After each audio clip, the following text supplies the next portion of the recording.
Hello guys,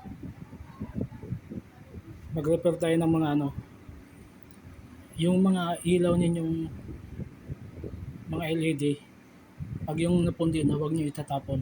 Mapakinabangan yan. Ito yung sa akin, no? Susuldahin natin yan. Pero wala akong soldering iron. Ang gagawin ko, pinapabaga ko yung screwdriver. Pinapabaga ko sa kalan, pinapainit ko. Ngayon, pag uminit na, sa pa dito yung yung soldering lead at saka may soldering paste. Sasaw-saw ko, tapos hihinangin natin yung napundi. Diyan mo malalaman yung yung sa mga na yan, sa gilid, yung mga dilaw.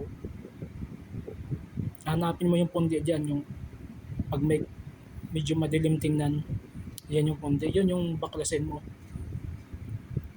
Madali lang yan, mo lang ng yung flat na screwdriver, tuklapin mo lang yan. Ngayon, pag nakita mo na yung parang kulay silver na, ihinangin mo na yan, ganyan.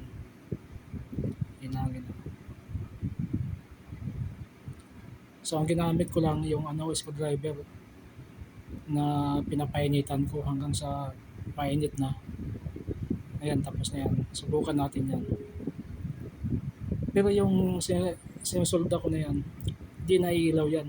Parang kinukunik ko lang, hinihinang ko lang siya. Subukan natin.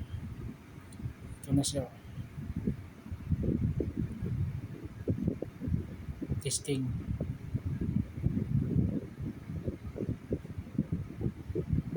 Switch.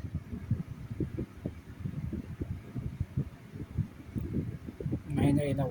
May ilaw pa siyang konti. Ayan. Oops. Maliwanag na, no? Oh. Pagkinabangan yun. Hihinangin lang yan. Pwede rin yung aluminum